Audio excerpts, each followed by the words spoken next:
Hey guys, welcome back to my page. So I'm a little bit excited because I just heard from my person who is my connect on the free tickets out here in LA, movie tickets. And she hooked me up last year, 2017, with free tickets, free advance screening. Hold on. I have this thing set right.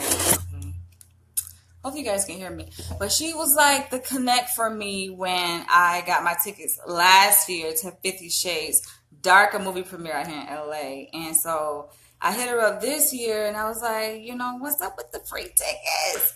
And your girl came through. She hooked me up and I got my email from her today. And so she was like, here is it. And she gave me the tickets or whatever. So I have my free tickets to go see an advanced screening of the movie 50 Shades Free. Now, y'all know I am like so freaking turned up. I'm so excited. And hi, guys. Thank you guys for watching.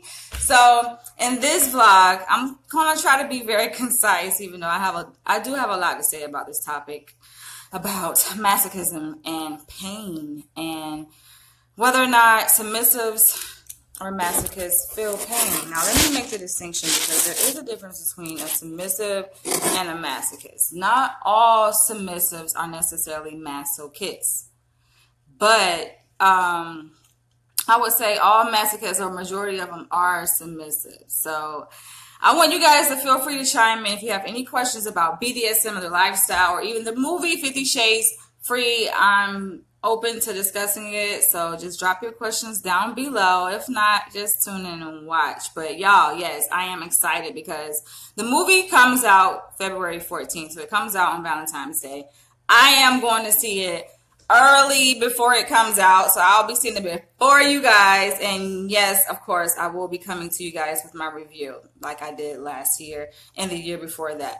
But I'm just excited. I kind of got like a little snippet of what the movie is going to be about and how it's going to end, which is kind of disappointing a little bit. It's like, oh, he gets healed. Like, no, that's not what I was expecting. But hey, I didn't write the movie, so you got to just deal with the outcome. But anyway, so I was motivated to do this topic. I don't know, out of nowhere. I was like just sitting around the house this morning thinking like, what can I talk about?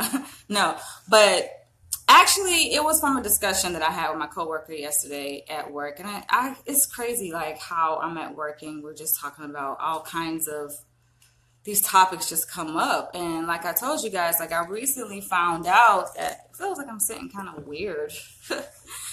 Okay. But I just recently found out that one of my coworkers, she's into the lifestyle. And so you guys know I work with adults with severe mental illness. Not only that, but a lot of them have, most patients, unfortunately have dual diagnosis, sometimes multiple diagnoses. So not only do they have severe mental illness, but they have developmental disabilities, intellectual disabilities, cognitive deficits. And the population, they are on a spectrum. So you have some that is mild, that have, present with mild cognitive deficits, and you have some that are a little bit on the extreme side. And I'm kind of setting the context because this is like what inspired me to talk about this topic. It's related in some ways. So some of the clients that I work with, like they engage in self-injurious behaviors, and I do want to make the distinction between clients, who are engaging in self-injurious behaviors and what I'm going to talk to you guys about in this video in terms of masochism in the context of BDSM. And I was talking with my coworker. She's Nigerian, and she has an interesting perspective on the client population I work with because it was weird. It's like I said, some of the clients are, some of them are violent, some of them are aggressive towards other people, but a lot of them engage in self-injurious behavior, so they harm themselves. Have clients, and this is not uncommon. This is not uncommon that you see in some clients, who present with psychosis and, schizophrenia, and autism and things like that. So it is unfortunate, but this is just a reality. And some clients, their way of coping with stress and with situations where they um, feel, I guess, like their life is in danger, they don't know any other way to respond. And so they harm themselves. So you have clients that bite themselves, that will literally like bite a chunk out of their flesh, clients that just bang their heads on the wall. Like I remember when I first stepped into this field, I had a client, these were little kids, like these were little boys. But my client, his way of coping when he was stressed out or he didn't get his way, he would literally like bang his head on the like his forehead on a hard brick wall. And it's like, how in the hell you would think that they would be able to survive that, like years and years of doing that? Sometimes it can be really alarming. And so, I was talking with my coworker and she said, this is her hypothesis. She was like, I don't think they feel pain. She's like, if they did, they wouldn't continue to do that. So they cannot feel pain. And I questioned her theory. I'm like, I wonder, is that true? And then it led me to think about BDSM, because you guys know that I'm a part of the lifestyle and I consider myself, a masochist. But there are certain degrees of masochism. So let's be clear. You have some people that are some heavy pushers that are really really into it, really can take massive amounts of pain and minister to their body. And you have, some that can do a little light spanking, a little slap here and there, but nothing too extreme. So there are varying levels and degrees of and hopefully I'm not covering up the mic. But when she mentioned that, it led me to wonder, I wonder, for people who are in the lifestyle, people who like to, they like pain, they get off on pain. And therein lies the distinction, because I have to make the distinction between people who see pain and they get off on pain, they see it as a way to get pleasure, versus people who just can't feel pain.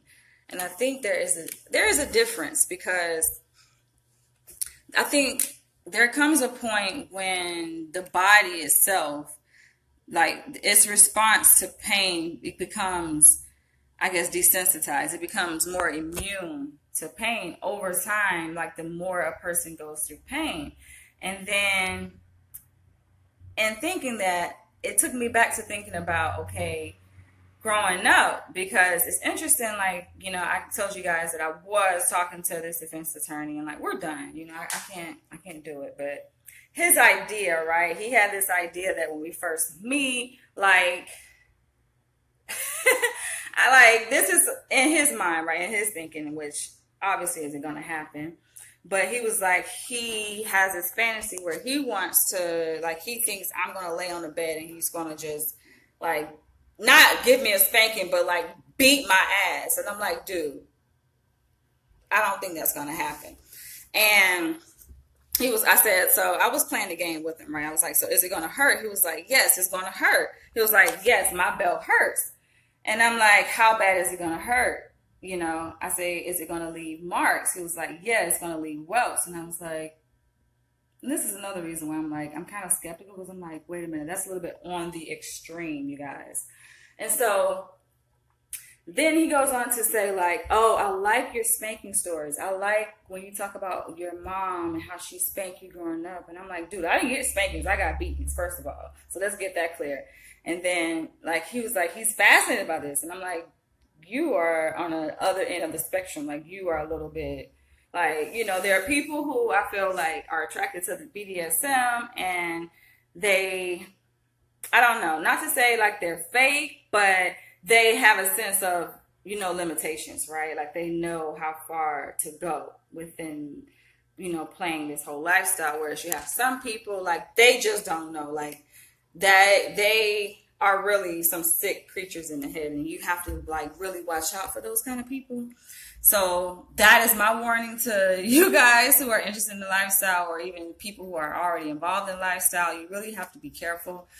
But for him to say that, I think about what she said, my coworker, in terms of there comes maybe a certain point for some human beings, who have been exposed to pain, that they just don't feel it.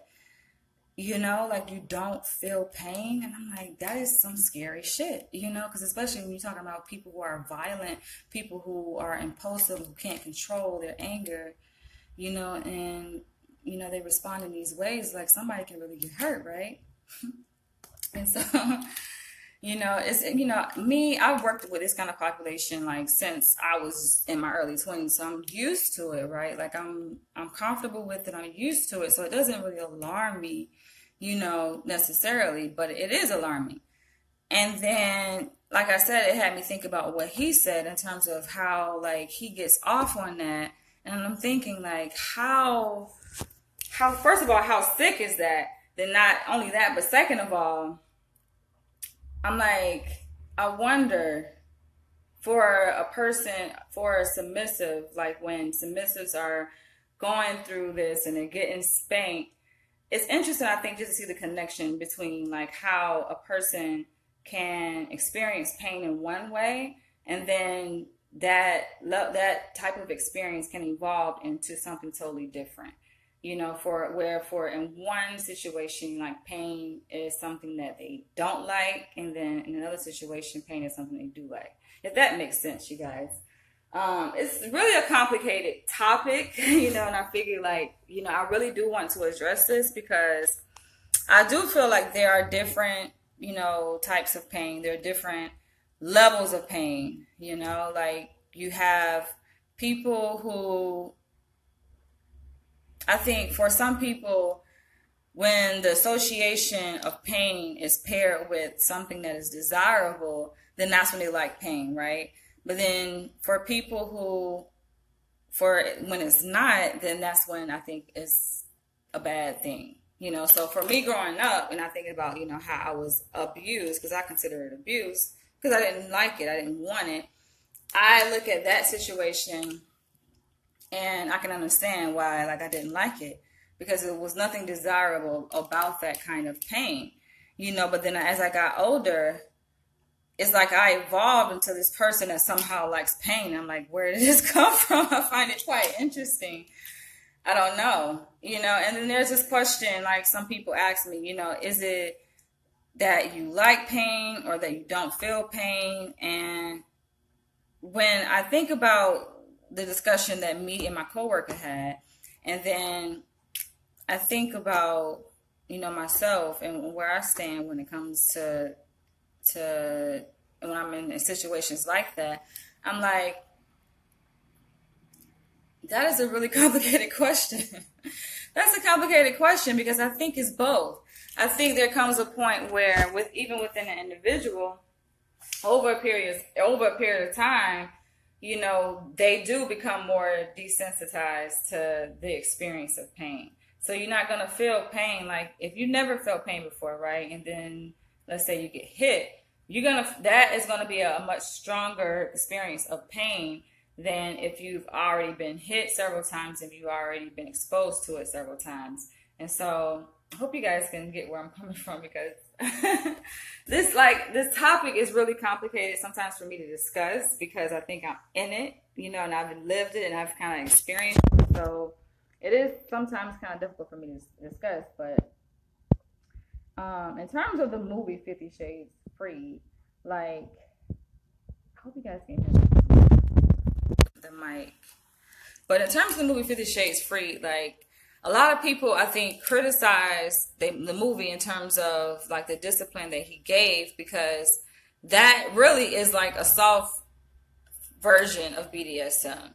That's a soft version of discipline. That's nothing like what it really is when you are in the lifestyle and you're participating in it, And it's like a tease. I don't have a problem with it, so I'm looking forward to it, and I get to go see it pretty soon before you guys go see it, so I am, really excited about it, and, you guys just don't know, it's like a natural high, just thinking about it, me just thinking about this topic and talking about it, it just sends a certain feeling through my body. I don't know, I just feel it, in my body, so it's amazing, you guys. Feel free to comment, if you guys have any questions about, BDSM or the lifestyle, or even the movie, like I'm open to talking about it. I can't wait to go see the movie because I am about to go do a review. You guys know, like the day I go see the movie, I'll be coming to you guys with a review of the movie, and I am going to have a lot to say. So I'm about to sign off, and I will catch you guys in the next vlog. But I think